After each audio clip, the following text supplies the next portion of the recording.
Olá, pessoal, sejam bem-vindos à nossa aula de hoje. E o tema que nós vamos abordar hoje, pessoal, é anamnese e exame psíquico. Essa é uma aula essencial na prática médica e que precisa ser dominada pelo médico generalista, especialmente para os atendimentos na atenção primária, porque muitos dos sintomas que os pacientes trazem têm relação direta ou indireta com aspectos relacionados à saúde mental.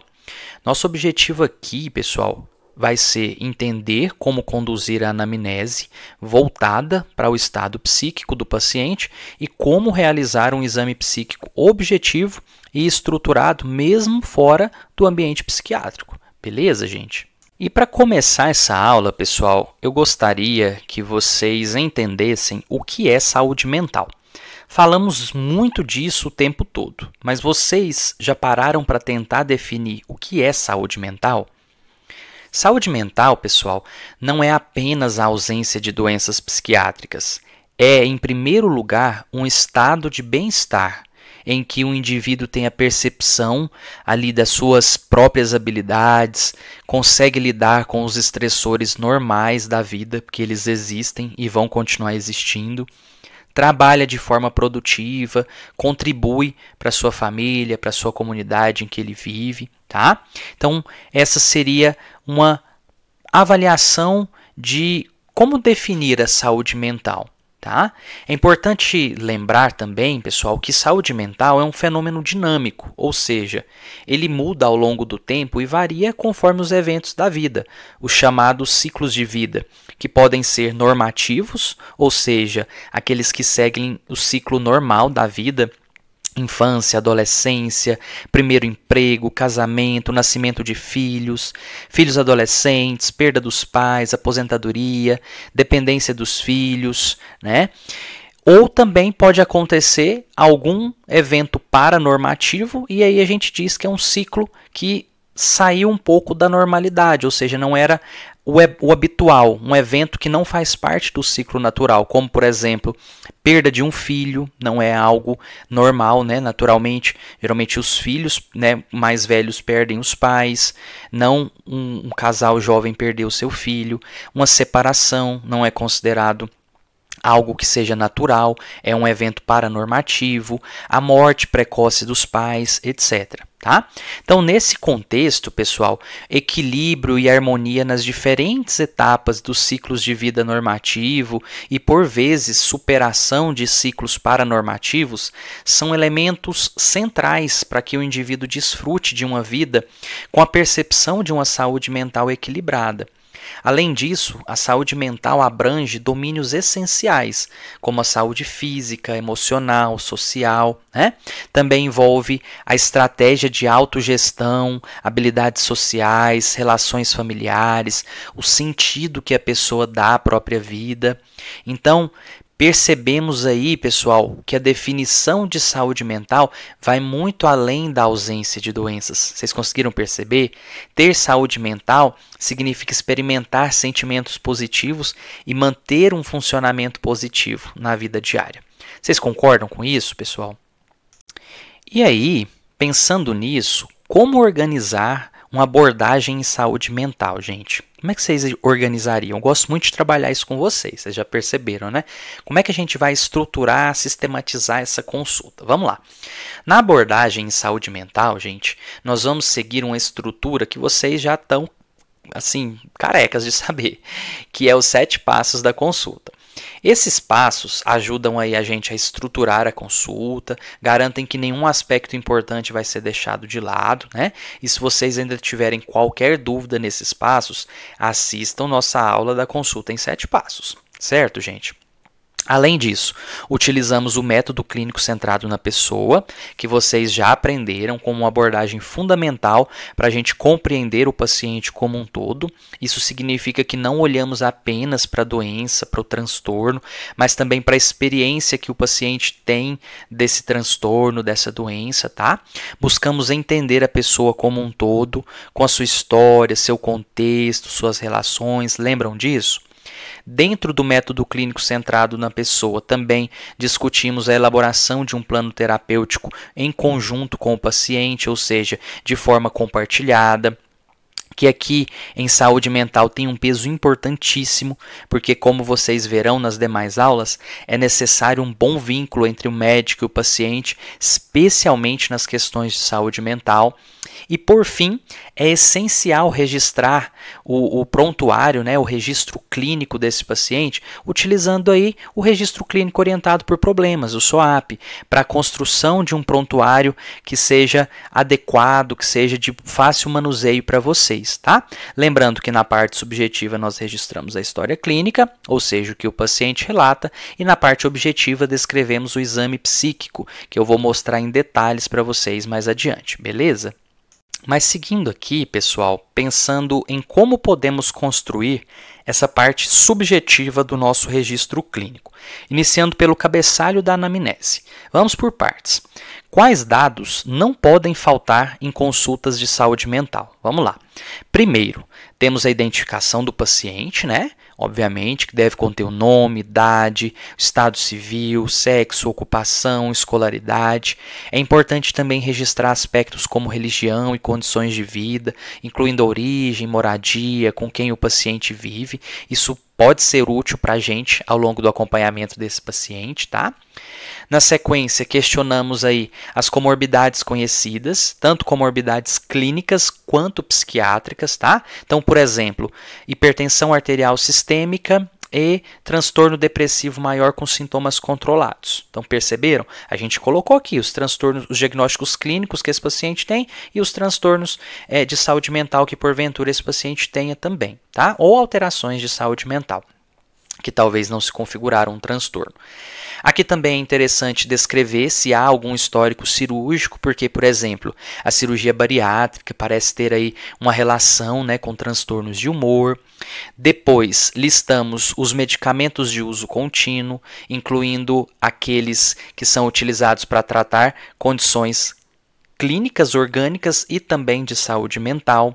Vale destacar aqui, pessoal, que é interessante sabermos tanto os medicamentos que o paciente está usando atualmente, quanto psicofármacos que porventura ele tem utilizado no passado e indicar, colocar entre parênteses se houve ou não boa resposta, tá? O próximo ponto são os hábitos de vida, tá? Com ênfase no uso de álcool, tabaco e outras drogas. Aqui é essencial detalhar a substância, o tempo de uso, a quantidade e a frequência do uso dessa substância, efeitos adversos que tenha tido, tentativas de parar, o impacto, né, do uso dessa substância na vida social, familiar, profissional desse paciente, tá? Vocês vão aprender que algumas condições de saúde mental podem ter relação ou serem afetadas pelo uso de substâncias, tá? Um exemplo clássico é o transtorno bipolar. Por fim, pessoal, é importante levantar os antecedentes familiares, buscarmos aí saber se há histórico de doenças neuropsiquiátricas em parentes biológicos, como foi a evolução desses casos, como eles responderam ao tratamento, se trataram, qual remédio usou, teve boa resposta. Vocês verão que o transtorno bipolar, por exemplo, ele tem um forte componente genético, tá? E ainda, pessoal, tentar entender a dinâmica familiar, a rede de apoio, o suporte sociofamiliar disponível para esse paciente, tá? Isso nos ajuda a programar o tratamento e acionar essa rede de apoio ao cuidado desse paciente. Certo, pessoal? Então, seguindo com o subjetivo, pessoal, vamos agora para a história dos sintomas. Aqui, o foco é destrinchar o motivo da consulta. É como se a gente estivesse ali no terceiro passo da consulta, a exploração, tá? Nós vamos fazer uma descrição cronológica dos eventos, tá? Nós precisamos aí saber quando os sintomas começaram, se houve algum fator que tenha precipitado o quadro. Além disso, é fundamental identificar o tipo de sintoma apresentado, né? Como alterações de humor, sintomas cognitivos, comportamentais, sintomas físicos, tá?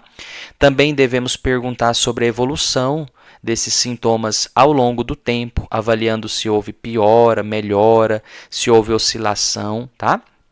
Outro ponto importante é o impacto desses sintomas na vida pessoal, social e profissional desse paciente. Aqui a gente lança a mão do CIF, avaliando sentimentos, ideias, impactos na funcionalidade e a expectativa do paciente em relação à consulta. Tá? Além disso, precisamos ainda investigar a progressão dos sintomas, desde o quadro inicial, passando pela situação atual e pensando em possíveis agravamentos. Tá? Outro ponto, pessoal, é necessário levantar os tratamentos realizados até o momento da consulta. Isso inclui quais intervenções já foram tentadas, o tempo de uso, as doses, tá? É essencial avaliar o grau de adesão ao tratamento, efeitos adversos que porventura tenham surgido, se houve ou não resposta, tá? E se for a primeira consulta do paciente ou se ele não tiver um histórico psiquiátrico conhecido, registrado ali para você, a gente precisa investigar se houve sintomas anteriores e qual foi a ordem cronológica desses sintomas que ele teve antes do quadro atual, tá? Além disso, pessoal, devemos pensar em condições clínicas que podem estar associadas ali, que podem influenciar a saúde mental, como epilepsia, o acidente vascular encefálico, encefalites, meningite, doenças neurodegenerativas, HIV, sífilis, doenças autoimunes, hipertireoidismo, entre outras, tá? E por fim, vale lembrar que o uso de medicamentos com efeito neuropsiquiátrico, por exemplo, os corticoides, alguns antibióticos, antivirais, imunomoduladores, também podem interferir no quadro clínico do paciente. Beleza, gente? Então, seria um direcionamento de anamnese em saúde mental. Beleza? E nesse slide aqui, pessoal, eu trouxe para vocês uma descrição, tá, da anamnese de um caso clínico que nos ajuda a aplicar os conceitos da anamnese que eu acabei de ensinar a vocês. Então, vejam só. Trata-se de um paciente masculino, 32 anos, casado, administrador, evangélico, residente em Goiânia. Ele procura atendimento referindo tristeza persistente, perda de interesse pelas atividades diárias, isso há aproximadamente 8 meses. Relata ainda sensação de culpa, fadiga constante, dificuldade de concentração no trabalho, e esse paciente, ele mesmo acredita que pode estar com depressão. Aqui vemos a ideia, né, do paciente. Também refere insônia inicial, hiporexia, com uma perda de peso de 5 quilos nos últimos 4 meses. Apresenta ainda irritabilidade, isolamento social, queda no desempenho profissional. Isso levou ele a um afastamento temporário do trabalho há 2 meses. Vocês conseguiram perceber aqui o impacto da funcionalidade descrita aqui nessa parte? Nega ideação suicida ativa, relata pensamentos recorrentes sobre inutilidade e fracasso, nega sintomas psicóticos, não teve episódios prévios de mania e hipomania. O paciente já tentou tratamento com fluoxetina, 20 mg por dia durante 2 meses, mas abandonou o tratamento por conta de efeitos adversos gastrointestinais. Atualmente refere que não faz uso de nenhuma medicação psiquiátrica. Ele nega também episódios semelhantes prévios e nega diagnóstico psiquiátrico anterior. Também nega doenças neurológicas, autoimunes ou infecciosas conhecidas, bem como nega também o uso de álcool com impacto neuropsiquiátrico, né? Nega também o uso de medicamentos que podem também levar a impacto neuropsiquiátrico ou outras drogas. Por fim, ele relata apoio familiar moderado, com algumas dificuldades de comunicação com a esposa, especialmente devido a seu estado emocional. E expressa claramente seu desejo, sua expectativa de ajuda, dizendo que gostaria de orientação de como lidar com esse quadro. Certo, pessoal? Então ficou claro as nuances que a gente trabalhou nos 2 slides anteriores e que eu tentei colocar aqui de uma forma aplicada para vocês, tá? Qualquer coisa, tira print da tela para depois vocês lerem e irem fazendo ponderações em relação ao que tem descrito aqui nessa anamnese. Beleza, pessoal? Vamos agora, gente, entrando agora no exame psíquico, né, que a gente também pode chamar de exame do estado mental. Aqui trata-se de uma ferramenta clínica que tem como objetivo sistematizar a avaliação do estado psíquico do paciente. Ou seja, ela nos ajuda a organizar e registrar de forma estruturada as observações feitas durante a entrevista, tá? Esse exame não é um momento separado da consulta, como a gente faz a anamnese faz o exame físico. Na verdade, o exame psíquico ele acontece durante a própria entrevista psiquiátrica, a partir da escuta ativa, da observação aí do comportamento do paciente, tá? E para facilitar a análise, o exame psíquico, vocês vão perceber que eu vou mostrar agora para vocês, ele é organizado em domínios pré-estabelecidos que correspondem às chamadas funções psíquicas. Por exemplo, atenção, memória, pensamento, humor e outras que eu já vou apresentar para vocês, tá? Mas é importante lembrar de algumas coisas importantes. Primeiro, o exame psíquico é apenas uma tentativa de aproximação da realidade. E ele não é uma representação exata do funcionamento mental. Tá? Segundo, não existem funções psíquicas isoladas. As alterações geralmente são interdependentes e os domínios que nós usamos aqui eles servem apenas como um modelo de organização didática para facilitar a coleta e a interpretação dos dados. Certo, gente? Então vamos seguir.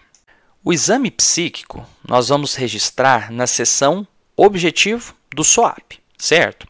Nesse slide, eu trago aqui para vocês os principais domínios que compõem o exame do estado mental. Então, aí eles, apresentação, atitude, consciência, atenção, orientação, memória, senso-percepção, pensamento, crítica e noção de doença, humor e afeto, volição e psicomotricidade, enfim. Cada um desses itens eu vou explorar individualmente com vocês nos próximos slides, tá? A ideia é que vocês consigam reconhecer alterações em cada um desses domínios e registrar de forma adequada no prontuário. Então, abrindo o exame psíquico, nós temos a apresentação do paciente. O que é isso? Na apresentação, pessoal, avaliamos a aparência geral, a postura do paciente, tá? Observamos a higiene, o modo de andar, se tem uma marcha típica, os movimentos corporais, o tom de voz, a expressão facial, as vestimentas, os acessórios. Esses elementos nos ajudam a formar uma impressão inicial sobre o estado psíquico e funcional desse paciente. Por exemplo, o paciente pode se apresentar com aparência e vestimentas adequadas ao contexto de uma consulta, o que seria o esperado.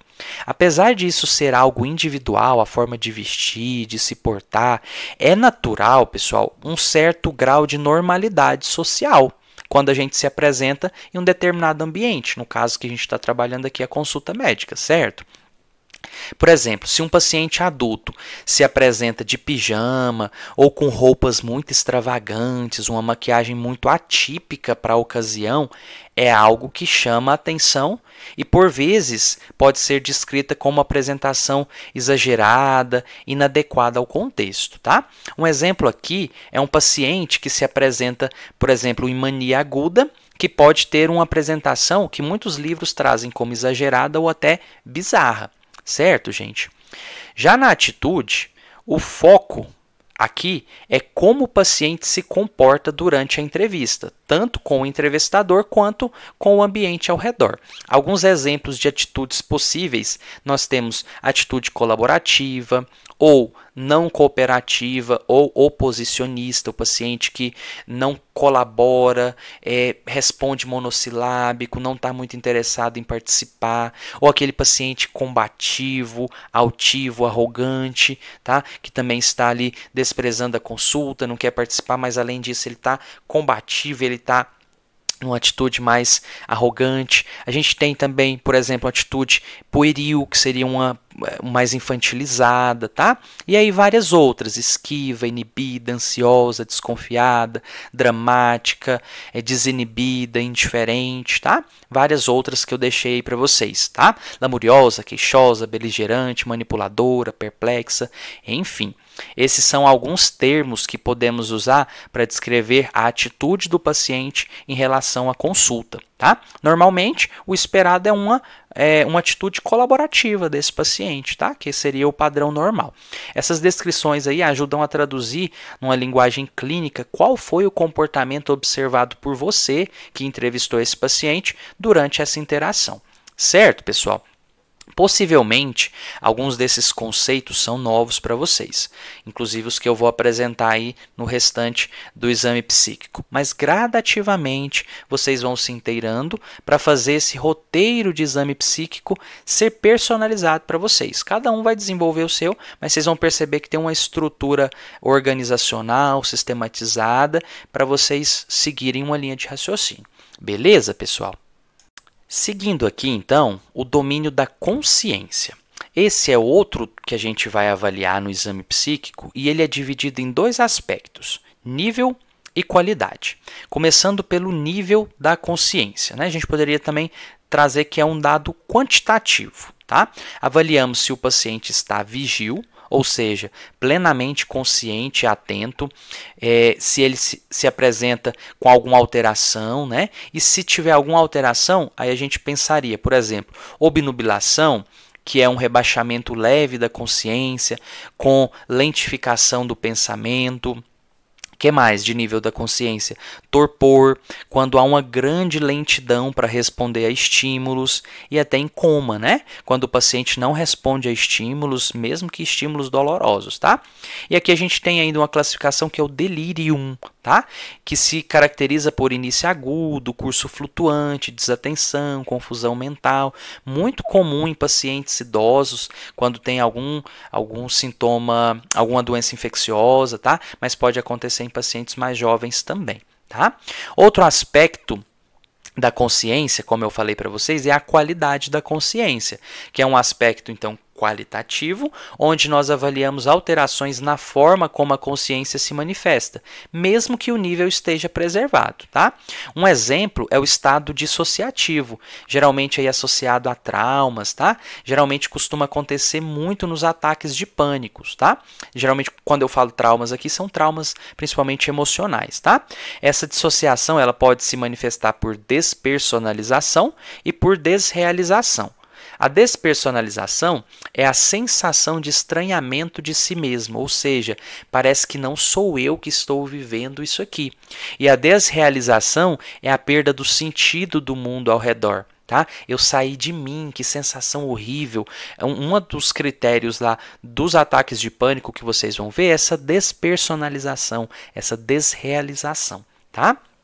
Outro tipo é o estado crepuscular, que pode ocorrer em quadros, por exemplo, epilépticos. Nesse estado aqui, o paciente pode apresentar comportamentos automáticos, às vezes até agressividade, e ele não lembra posteriormente, tá? E também tem o transe, que pode ocorrer principalmente em contextos religiosos, sessões de hipnose, tá? Aqui o foco atencional é muito intenso e há um aumento da sugestibilidade, ou seja, esse paciente ele fica muito sugestivo às influências externas. Se a pessoa fala para ele que ele está vendo uma determinada coisa, ele vivencia essa experiência, tá? Que é chamada de transe. Certo, pessoal? Uma descrição habitual aqui de um exame psíquico normal na parte da consciência seria paciente vigil e lúcido. Perfeito? Outros dois domínios importantes, pessoal, do exame psíquico é a atenção e a orientação.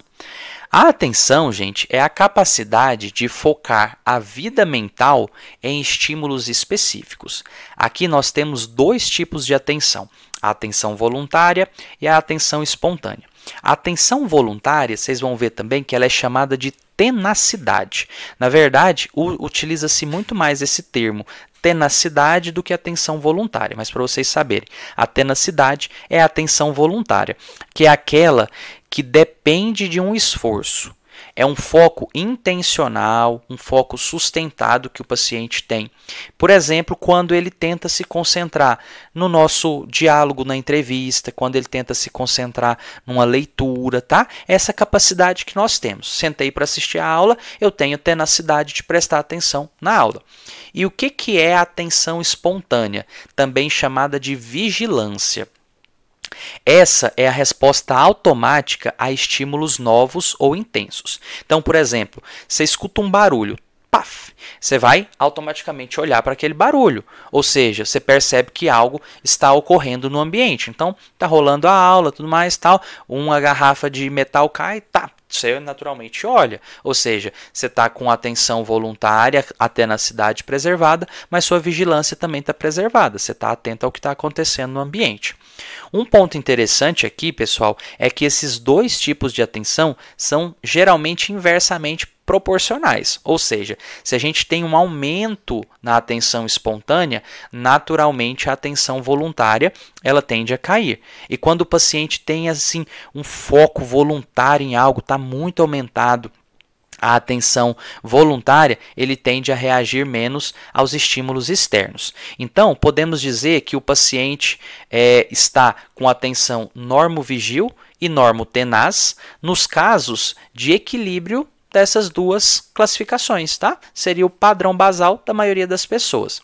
Porém, a gente pode ter, então, um paciente que pode estar hipovigil e hipertenaz, tá? Ou seja, quando ele se concentra tanto em um foco, em uma atividade que ele está fazendo, que ele não consegue se ater a outras coisas que acontecem à sua volta, tá? O mundo está caindo e ele está ali concentrado naquilo que ele está executando, naquele foco. Exemplos disso seria, por exemplo, pacientes com depressão muito intensa, pacientes com transtorno do espectro autista, o próprio transtorno obsessivo-compulsivo, TOC, tá? E ainda podemos ver um paciente hipotenaz e hipervigilante, tá? Como, por exemplo, nos casos de mania aguda, ansiedade, TDAH, certo, pessoal? Já a orientação é a capacidade que a pessoa tem de se situar no tempo, no espaço e em relação a si mesma. Ela pode ser classificada aí em autopsíquica, que é a consciência da própria identidade, ou seja, saber quem é, a pessoa se auto-reconhecer, se identificar como sendo a si mesmo, né? E a alopsíquica, que é a consciência do mundo externo e que se divide em duas partes, temporal e espacial. Temporal, obviamente, né, relacionada à noção de tempo, por exemplo, data, hora, sequência de eventos, e espacial, relacionada ao lugar, ou seja, saber onde está. Aqui, poderíamos descrever um paciente sem alterações nesse domínio como estando auto e alopsiquicamente orientado no tempo e espaço. Tá? Essas informações, pessoal, nos ajudam a avaliar o nível de desorganização psíquica do paciente. Tá? Alterações aqui podem estar relacionadas, por exemplo, a transtornos da memória, transtornos psicóticos, o próprio delírio, tá? Certo, gente? Então, vejamos outro domínio, a memória. A memória, pessoal, é uma função psíquica que envolve 4 processos principais: a codificação, o armazenamento, a consolidação e a evocação de informações. Ela pode ser classificada de diferentes formas. Vamos começar com os tipos mais básicos: a memória operacional, a memória de curto prazo e a memória de longo prazo. A memória operacional, pessoal, que é a memória de trabalho, é aquela que a gente usa no momento para executar as atividades. Por exemplo, eu estou aqui gravando essa aula para vocês, eu estou utilizando a minha memória de trabalho, tá? Por outro lado, a memória de curto prazo é a que guarda informações por um breve período de tempo, como, por exemplo, quando a gente decora um número de telefone, tá? Você às vezes me fala o telefone, eu decoro, mas se eu não anotar, talvez ali passou algumas horas ou no dia seguinte eu já não lembro, tá? Mas é a memória de curto prazo que mantém fixo aquele tempo aquela informação por algum tempo. E a gente tem a memória de longo prazo, que pode ser dividida em 2 tipos: a explícita e a implícita, tá? A explícita, ela também é chamada de declarativa e ela envolve as lembranças conscientes. Ela se subdivide em episódica, que é a memória de eventos vividos, tá? E a semântica, que envolve conceitos, informações, por exemplo, o significado das palavras, a linguagem, tá? E nós temos aí na memória implícita, é aquela que é relacionada a habilidades, hábitos, condicionamentos, por exemplo, andar de bicicleta, dirigir um carro, tá? São coisas que a gente aprendeu e fica ali na memória de longo prazo, só que é uma memória implícita, beleza? A formação da memória, pessoal, ela depende aí de vários fatores. Provavelmente vocês já estudaram isso. Nível de consciência, né? Então, se a pessoa está sonolento, a formação da memória vai ser mais dificultada. A orientação, a pessoa precisa estar consciente, né? A atenção, a pessoa tem que estar prestando atenção naquela situação que está acontecendo, o estado afetivo do paciente, tudo isso vai afetar esse armazenamento de informações. Avaliar a memória é um pouco mais complexo do que as outras avaliações que eu estou mostrando para vocês. Nós podemos, em geral, perguntar ao paciente como ele percebe a memória de curto prazo, de longo prazo, né? No contexto, conversando com ele, nós percebemos, né, que pode haver alguma queixa, alguma alteração, né? E aí, nesse contexto de ou ele referir ou a gente perceber que não está legal a memória daquele paciente, idealmente nós fazemos alguns testes, tá? Aí aqui o céu é o limite, pessoal, em relação a esses testes. E aí o objetivo da nossa aula não é exaurir esse tema e nem focar na avaliação da memória, mas para vocês saberem, alguns testes incluem aí o Mini-Mental, que eu acho que vocês já tiveram contato, o MoCA, tá? Que são os mais comuns. Depois coloquem aí no Google por curiosidade para vocês já irem se inteirando desses testes, beleza?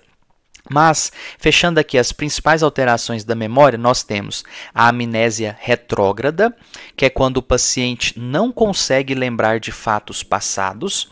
Nós temos a amnésia anterógrada, que é também chamada de amnésia de fixação, que é quando o paciente não consegue formar novas memórias, tá? E as confabulações, que são criações involuntárias de memórias falsas. Algo que pode ocorrer, por exemplo, em pacientes com alcoolismo crônico, demência, né? Aquela síndrome de Wernicke-Korsakoff, tá? Já no paciente que está sem alterações, como é que a gente descreveria? Nós podemos descrever mais ou menos assim: memória operacional de curto e longo prazo estão preservadas, beleza? Outro ponto a ser avaliado no exame psíquico é a sensopercepção, que é a capacidade que o nosso organismo tem de captar estímulos do mundo externo e transmiti-los ao cérebro, e ao mesmo tempo decodificar e interpretar. Tá? Esse processo, pessoal, é o que leva à consciência mental de objeto, ou seja, a percepção daquilo que está sendo experimentado. Esse processo, então, ele envolve a sensação e a percepção. Né? A sensação é essa resposta elementar aos estímulos, sejam eles físicos, químicos, biológicos, e a percepção é quando o indivíduo toma consciência do estímulo sensorial. As principais alterações, né, melhor dizendo, são a ilusão, tá? E agora, muita atenção na diferenciação desses contextos, tá? A ilusão, a alucinação e as alucinoses. Vamos lá, vamos diferenciar elas. A ilusão. A ilusão é a distorção de um objeto real que está presente. Seria como o paciente olhar para uma caneta e achar que essa caneta é uma cobra. Perceberam? Tem o objeto, mas o paciente tem uma percepção distorcida desse objeto. Isso a gente chama de ilusão. Pode ocorrer, por exemplo, em situações de rebaixamento do nível de consciência, fadiga extrema, desatenção ou em estados afetivos intensos, tá? As alucinações. Aqui, a percepção ocorre sem nenhum objeto real estar presente. Neste caso, pessoal, o paciente percebe uma coisa que não existe. Aqui pode ser descrito por ele como uma voz que fala algo ou que expressa algum comando, tá? O paciente pode dizer ainda que está vendo, sei lá, doutor, eu estou vendo um macaco aqui no meu ombro, e não tem nada no ombro dele, tá? Ele pode dizer que vê bichos passeando pelo corpo dele e não tem nada, enfim. Com isso, as alucinações nós podemos dividir ela em diversos tipos. As alucinações auditivas, as alucinações visuais, as alucinações táteis, tá? As alucinações olfativas, alucinações gustativas, as alucinações sinestésicas, tá? Que tem relação quando o paciente descreve que está sentindo os órgãos sendo revirados ou algo assim, tá? Tem a ver com coisas interiores, como por exemplo os órgãos.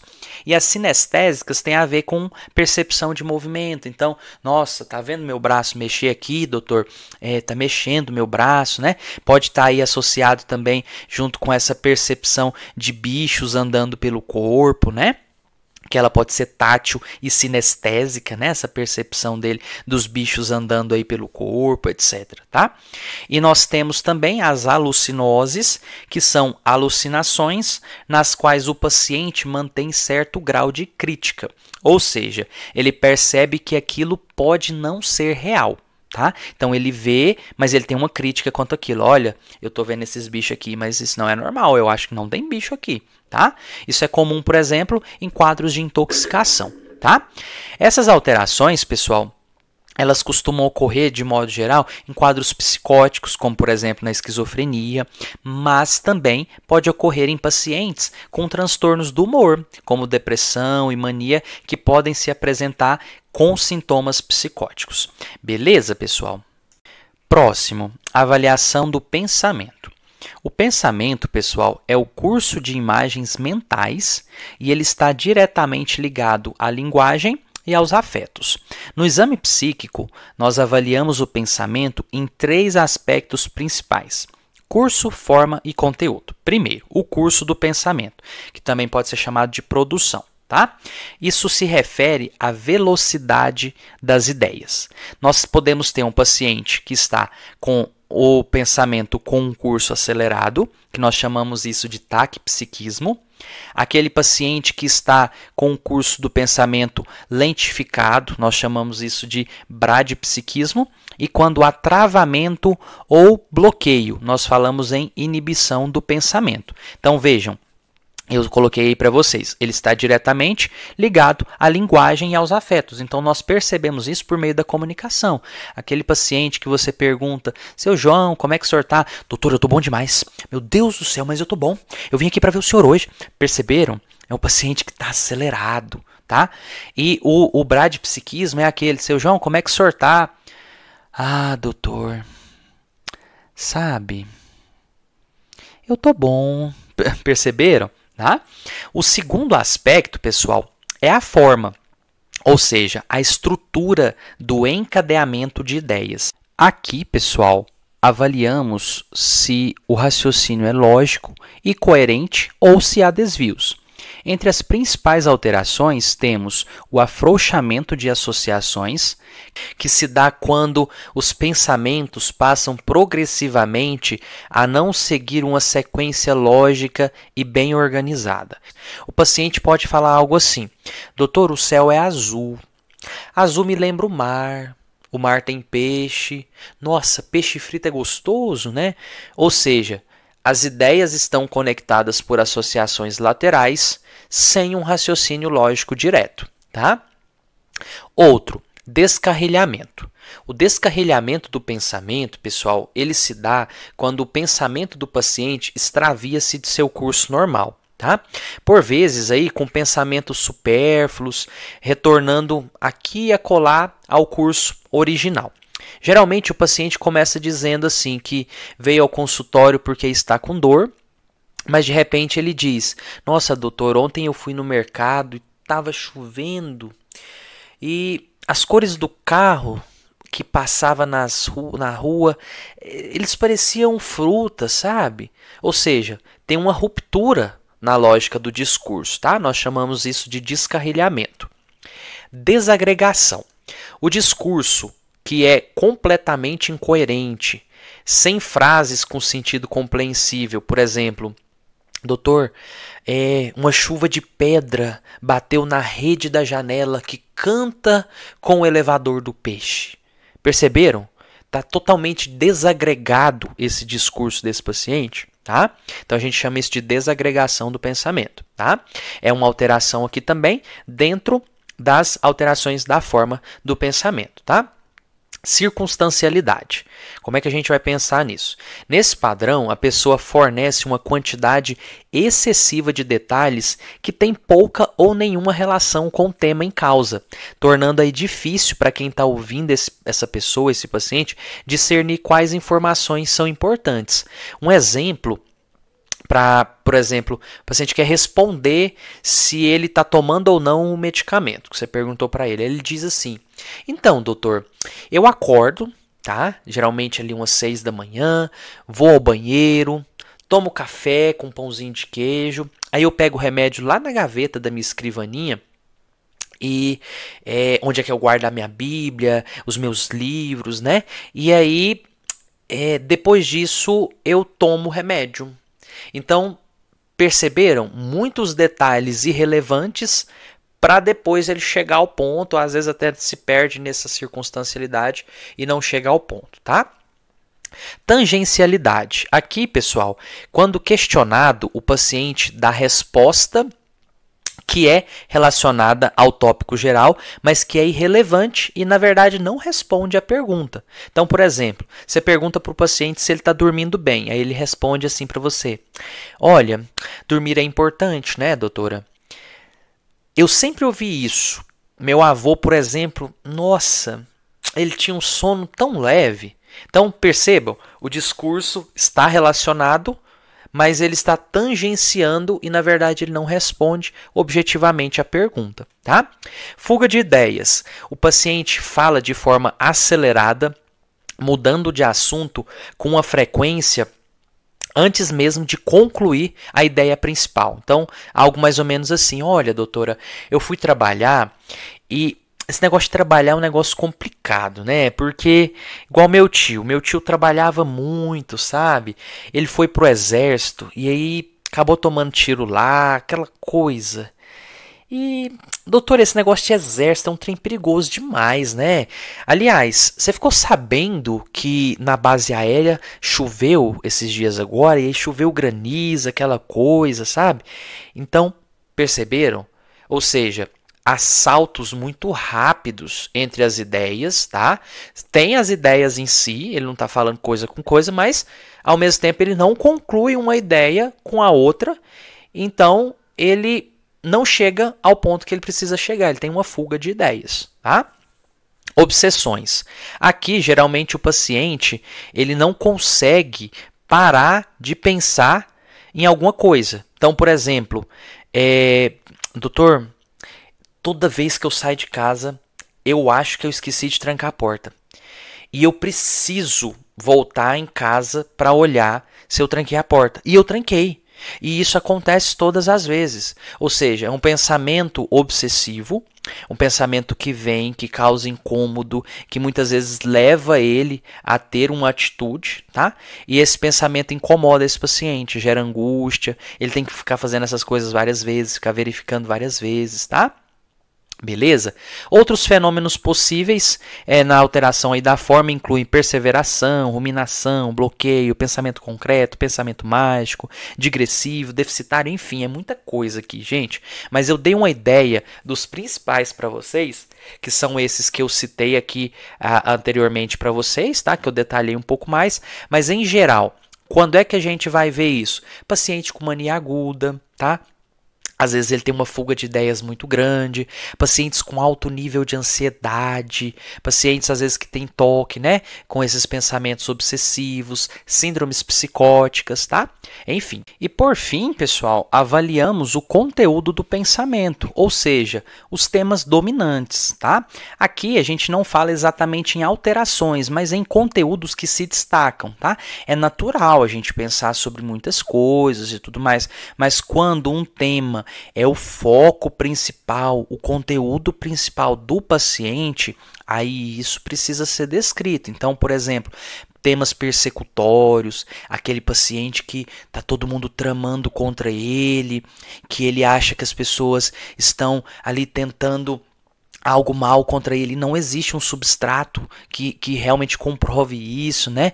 Ou aquele paciente e que tem um conteúdo do pensamento depreciativo, ninguém gosta dele, ele não vale nada, ele não serve para nada, e isso é o foco, né, do conteúdo do pensamento dele, ou aquele paciente religioso que Deus está falando com ele o tempo todo e tudo para ele tem a ver com algo místico e tudo mais, tá? Só uma consideração aqui, pessoal. A gente tem limiares de normalidade, socialmente falando, né? Então é natural, às vezes o paciente tem percebeu que, nossa, doutor, sumiu uma caneta lá no escritório e o povo tá achando que fui eu que roubei. Não necessariamente isso é um tema persecutório. O paciente às vezes tem um aspecto religioso mais importante, mas quando isso se torna o foco, o conteúdo principal do pensamento, aí a gente pensa em alteração, tá? Aquele paciente que tudo para ele é da área sexual, aquele paciente que tem pensamentos de grandeza, que ele é o melhor, que na verdade ele é o amigo pessoal do rei Charles e que o rei Charles liga para ele. Pô, pode até ser verdade, pode, mas vocês percebem que não tem um substrato que dê subsídios para a gente pensar que isso realmente é uma verdade. E mesmo se for uma verdade, se o conteúdo do pensamento desse paciente é só isso, no sentido de se engrandecer e tudo mais, a gente vai considerar que o conteúdo desse paciente é de poder, de grandeza, persecutório, depreciativo, religioso, né? Os temores, né? Aquele paciente que tudo para ele é morte, aquele paciente que, nossa, sentiu um cheiro, meu Deus, é uma doença que eu estou sentindo assim, tal.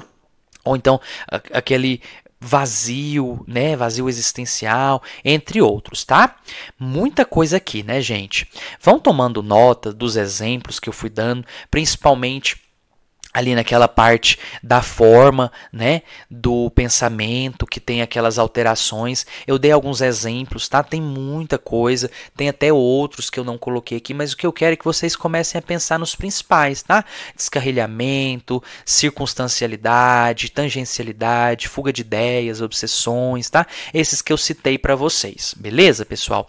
E aí, como é que a gente descreveria algo normal aqui, por exemplo, sem alterações? Paciente com curso, forma e conteúdo do pensamento preservados, tá?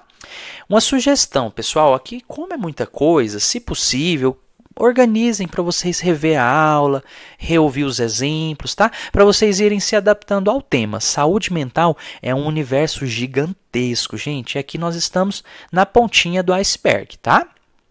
Vamos agora, pessoal, passar para dois domínios do exame psíquico que são muito importantes também, que é a crítica e noção de doença e o humor.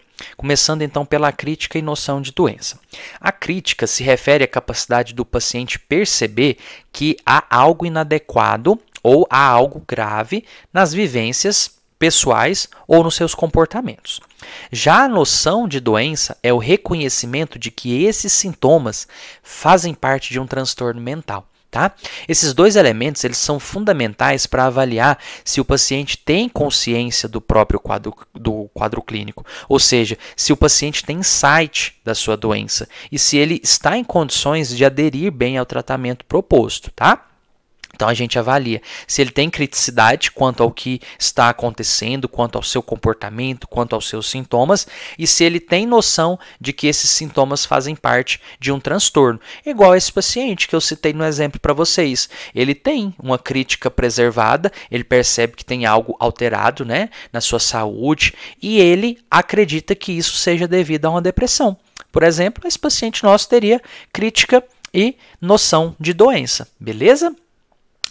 Já o humor, pessoal, aqui é muito importante que vocês vão ter duas aulas aí que a gente vai falar de transtornos do humor, né? Que entra principalmente aí o transtorno bipolar e o transtorno depressivo. O humor, o que ele é? Ele é um estado afetivo predominante e sustentado, tá? Ele serve, então, aí, uma frase que descreveria bem, ele serve como pano de fundo da experiência da pessoa e ele colore a forma como a pessoa percebe o mundo, tá? Ou seja, é o estado afetivo que vai predominar, tá? Como é que a gente descreveria o humor? Os tipos principais. Eutimia, que é aquele paciente que tem o humor considerado normal. Hipotimia, que é aquele paciente que tem o humor deprimido, com a tristeza sendo o sentimento que predomina, tá? Na sua vida. Isso não quer dizer que ele não possa sorrir, não tenha um momento ali de alegria, mas basal desse paciente é tristeza, tá? Então, o estado afetivo predominante aqui é a tristeza. E temos também o paciente que tem hipertimia, que é aquele que está com humor elevado, como euforia, elação, na maior parte do tempo esse paciente está eufórico, com muita energia, agitado, tá? Nós chamamos isso de hipertimia. Além disso, há descritores específicos que podem ajudar a qualificar melhor o humor. Por exemplo, paciente eufórico, elado, irritado, disfórico, ansioso, desesperançoso, apático, pueril, tá? O humor é algo muito importante a ser avaliado, pessoal. Como eu falei para vocês, os principais transtornos vão estar relacionados a ele, tá? Então, reforçando aqui que tristeza, alegria fazem parte de uma reação emocional natural do ser humano. Agora, quando ela passa a ser o estado natural, que nós vamos chamar de hipotimia, isso aí já não está correto, tá? Isso aí tem alguma alteração que a gente vai investigar.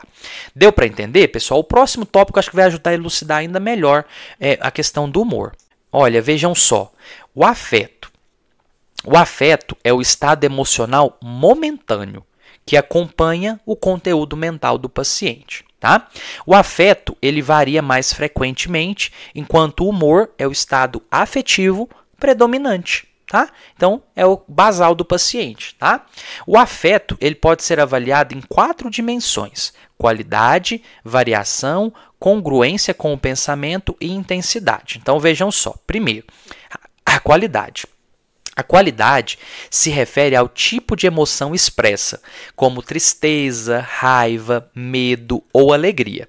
Essa observação, pessoal, é feita aí pela fala do paciente, pelas expressões faciais, pela postura corporal, ou seja, qual que é o estado emocional que está predominando no momento da consulta, tá? Aquele momentâneo, não é o basal. O basal a gente chama de humor. Beleza? Então, o próximo passo é avaliar a variação ou a modulação do afeto. O que é isso, pessoal?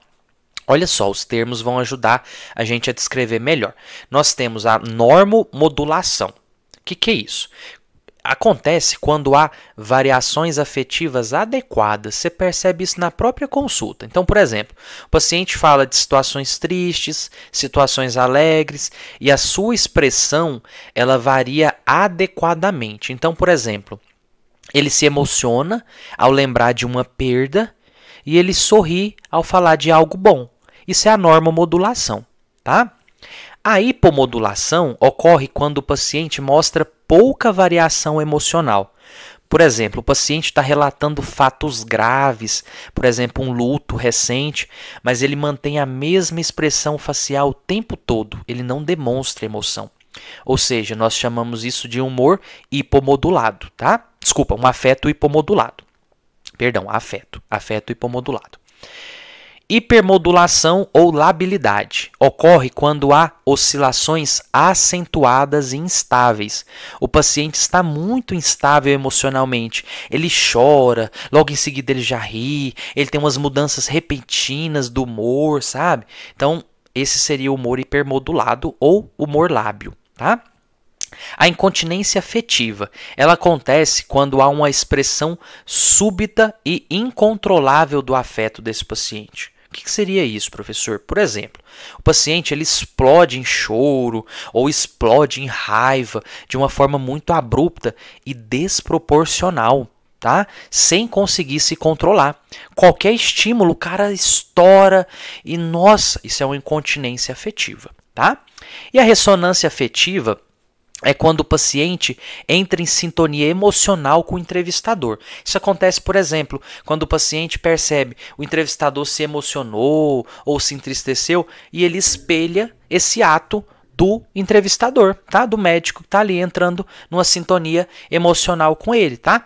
Essa ressonância afetiva, assim, ela pode acontecer, né? Alguns pacientes são um pouco mais sensíveis, tá? Mas não é o mais esperado, tá? Que aconteça ressonância afetiva. Depois disso, nós vamos analisar aí a congruência, tá? Que a gente vai avaliar a congruência entre o afeto e o pensamento. O que seria isso? Se houver congruência, a emoção expressa pelo paciente ela é coerente com o conteúdo do pensamento. Ou seja, o paciente fala sobre a perda de um ente querido que aconteceu recentemente e demonstra tristeza que é compatível com esse conteúdo. Por exemplo, às vezes ele chora, a voz fica embargada, a expressão facial abatida. Ou seja, a emoção está coerente, está congruente com o que ele está relatando. Já na incongruência, há uma dissociação entre o conteúdo verbal e a expressão afetiva do paciente, o que nós vamos chamar também de dissociação ideo-afetiva. Tá? O paciente, por exemplo, ele relata que perdeu o emprego, está sendo ameaçado de despejo, mas sorri, mantém, sabe? Dá uma gargalhada, né? Então, isso mostra que esse paciente está com incongruência do afeto, tá? Ou seja, tem uma dissociação do conteúdo que ele está expressando, do conteúdo do pensamento dele e do afeto. Beleza, pessoal? Essa dissociação, nós vamos chamar aí ela de ideo-afetiva. Faz sentido, né? Do pensamento e do afeto, beleza? Por fim, nós observamos a intensidade do afeto, que pode ser principalmente o termo que é mais usado, embotada, mas também vocês podem ver restrita, achatada ou embotada. É tudo a mesma coisa, tá? Indicando aí uma redução da expressão emocional. Representa a perda profunda de todo tipo de vivência afetiva. Aquele paciente embotado, aquele paciente que não tem mais demonstração alguma de afeto, tá? Pode ser também exaltada quando há um aumento muito grande, né, da intensidade emocional ali momentânea, tá? Ou pode ser estável, que é a intensidade adequada e constante ao longo da entrevista, tá? A variação do afeto, pessoal, ela é essencial para a gente diferenciar transtornos afetivos, psicóticos, quadros neurológicos, tá?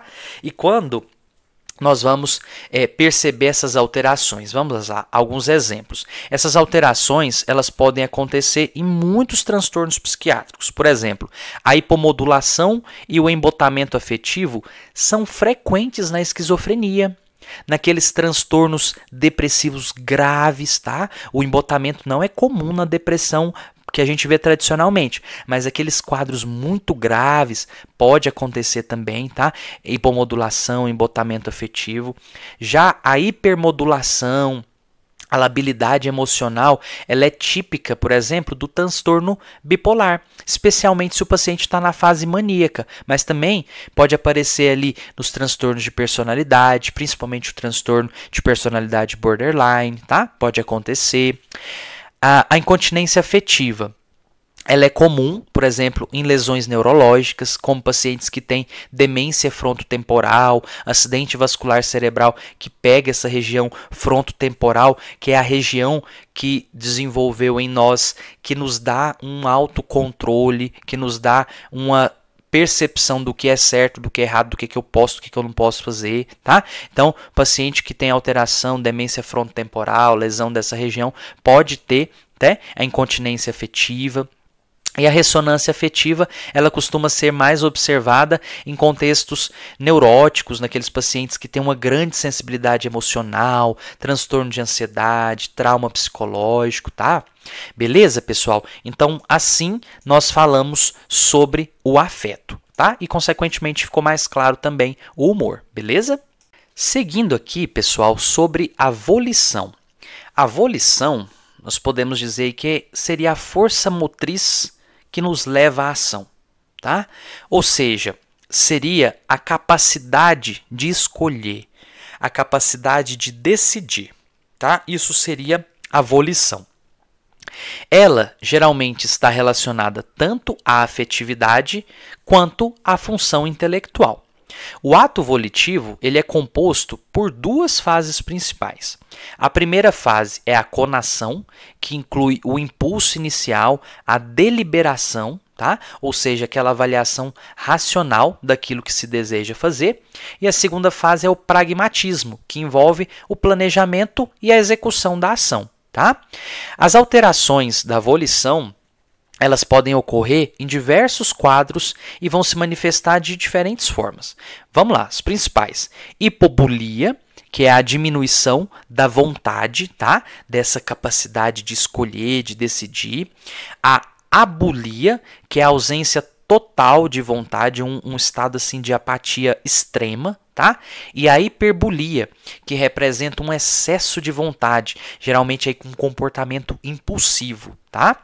E nós podemos também diferenciar dois conceitos aqui, que são os impulsos e as compulsões. Vai ser importante para vocês entenderem. Veja só, aqui na hiperbulia eu estou falando de impulso, tá? Quando eu estou falando lá dos pensamentos obsessivos, às vezes eles geram compulsões, são coisas diferentes. Olha só, o impulso, ele geralmente traz ações rápidas, instintivas, sem reflexão e muitas vezes repentinas, do nada, é um impulso, sabe? Que dá na pessoa, dá a vontade, ela vai lá e executa. Por outro lado, as compulsões, elas geralmente são comportamentos repetitivos que são realizados contra a própria vontade do paciente, por vezes gerando sofrimento, mas que ele faz no intuito de aliviar os pensamentos obsessivos que geralmente estão associados às compulsões, tá? Então, para aliviar aquele sofrimento da obsessão, ele acaba tendo um comportamento compulsivo, tá? Essas alterações, pessoal, elas são comuns aí nos transtornos de depressão muito grave, tá? O paciente pode ter aí hipobulia, abulia, pacientes com demência, tá? Pacientes com transtornos psicóticos, tá? Podem todos apresentar alterações na volição, tá? Um achado sem alterações, que vocês perceberam lá, o paciente não tem alteração na volição, tal, nós poderíamos descrever como paciente com volição e pragmatismo preservados. Beleza, pessoal? Certo até aqui? Então, vamos caminhar para o último domínio que eu gostaria que vocês aprendessem em relação ao exame psíquico. A psicomotricidade. Esta, pessoal, é a expressão motora da vontade. É o componente final da volição. Faz sentido? Eu decidi, pragmatismo, eu vou lá, executo por meio de psicomotricidade, tá? Ou seja, é o que vamos observar no comportamento motor desse paciente a partir dos seus estados mentais. Ela pode se apresentar com aceleração, lentificação ou alterações específicas, que são aí principalmente os quadros catatônicos. Então vamos lá, um por um. Na aceleração psicomotora ou agitação psicomotora, há um aumento da atividade motora, geralmente acompanhado de taquipsiquismo, tá? Então, o paciente está ali acelerado mentalmente e isso reflete de uma forma de atividade motora mais inquieta, gestos impulsivos, fala acelerada, comportamento agitado, aquele paciente com uma sensação de afobação, ansioso, tá? Nos casos mais graves, essa agitação psicomotora pode até levar ao risco de agressividade, tá? E o estado de furor representa aí uma forma extrema desse quadro, quando o paciente perde controle motor, emocional, tem uma atitude aí que pode ser desastrosa, tá? Já a lentificação psicomotora é totalmente oposto. Ela é caracterizada pela diminuição da atividade motora e quando muito intensa, a gente pode chamar isso de inibição psicomotora, tá? A forma mais grave é o estupor, em que o paciente apresenta imutabilidade, mutismo, não se move, não responde, tá? Por exemplo, quadros de esquizofrenia podem levar a esse quadro de estupor, tá? Essa lentificação psicomotora, pessoal, então, ela pode estar presente na depressão grave, tá? Catatonia, crises dissociativas, tá? Por fim, aí, eu falando dos quadros catatônicos, nós temos aí, adentrando, né? Um pouco mais profundo aí na lentificação psicomotora, né? Estupor, rigidez, catalepsia, então, aquela manutenção prolongada na mesma postura, tá? Pode ocorrer estereotipias também aqui nas alterações de psicomotricidade, que são movimentos repetitivos sem finalidade, tá? Que podem acontecer, por exemplo, em pacientes que têm histórico aí de transtorno do espectro autista, a síndrome de Tourette, tá? Todas elas podem acontecer esses sintomas de estereotipias. Maneirismos são gestos caricatos, gestos exagerados, tá? Eles podem acontecer, por exemplo, nos transtornos autistas também, pode acontecer em alguns casos de esquizofrenia crônica, tá? Os tiques, né, que são movimentos involuntários, repetitivos, estereotipados, tá? Podem acontecer também nesses quadros que eu citei para vocês, tá? Transtorno do espectro autismo, síndrome de Tourette, tá? E na esquizofrenia crônica. E aí, pessoal, reconhecer esses quadros, essas manifestações, vão ajudar a gente a pensar em hipóteses, tá? Esses menos comuns, às vezes a gente vai precisar olhar, a gente vai avaliar, por exemplo, no DSM-5, para ver se está ali nos critérios diagnósticos, esses outros sintomas do exame psíquico que podem ali nos dar uma pista do quadro que esse paciente tem. Tá? Por exemplo, falando aqui, agitação psicomotora, ela é bem comum, por exemplo, nos episódios maníacos do transtorno bipolar, tá? Transtornos ansiosos intensos, o paciente fica ali com a psicomotricidade aumentada, ou o paciente que está com intoxicação por alguma substância, tá? Mas o que eu quero que vocês percebam é que aqui eu estou trazendo substratos para vocês começarem a pensar no exame psíquico, tá? O objetivo principal, pessoal, é que se vocês já começarem a dominar os principais transtornos de humor, transtornos ansiosos, já é um passo importantíssimo, tá? Mas relembrar esses outros achados quando vocês estiverem aprofundando outros quadros, transtornos de esquizofrenia, o transtorno do espectro autista, TDAH, vocês vão estar ali tendo como substrato esse exame psíquico. Beleza? Certo, pessoal? Aqui, gente, eu deixei para vocês um modelo de exame psíquico descrito com todos os domínios que nós vimos ao longo da aula, tá? Tudo aqui eu já fui explicando ao longo da aula para vocês, e esse modelo eu deixo aqui para vocês terem como um modelo de exame psíquico descrito com todos os domínios que nós vimos ao longo dessa aula, aqui representando um paciente sem alterações, tá? A ideia é que, se for útil para vocês, vocês usem esse exemplo aí como uma referência para treinar a redação do exame psíquico, né? Para vocês utilizarem aí na prática clínica. Observem aí como cada item é descrito de forma objetiva, clara, técnica, respeitando aí a estrutura que eu acabei de apresentar para vocês, tá? É muito importante, pessoal, vocês praticarem a escrita do exame psíquico. Obviamente, algumas coisas que eu descrevi aqui não são muito comuns de se ver na atenção primária, mas pode acontecer, tá? Pode acontecer sim, e é importante. Pelo menos assim, se for um espectro, um transtorno que não faça parte do espectro de atuação primordial ali da atenção primária, obviamente a gente vai pedir o apoio, né, do colega especialista, mas a gente já saber descrever esse exame psíquico, já saber direcionar essa consulta, já é extremamente importante, já é extremamente assim satisfatório para vocês, para o colega que vai receber esse paciente, tá bom? E, além disso, organizar o raciocínio clínico por meio de um exame psíquico estruturado vai melhorar a qualidade dos registros de vocês, a comunicação com outros profissionais e, ao mesmo tempo, a qualidade do serviço que está sendo prestado para esse paciente. Certo, pessoal? Então, com isso, a gente conclui a nossa aula de hoje sobre anamnese, exame psíquico. Eu sei que é muita coisa nova, tá? Mas eu espero que tenha ajudado vocês a se sentirem mais preparados para abordar os aspectos de saúde mental nas consultas, tá? Com mais segurança, com sensibilidade, com bons descritores aí, tá? Se vocês quiserem mais exemplos, podem colocar aí no Google mesmo exemplos de aí alteração do exame psíquico que vocês quiserem se aprofundar um pouco mais. Eu acho que vai contribuir bastante com vocês. Beleza, pessoal? Então, obrigado pela atenção de vocês, bons estudos e até a próxima.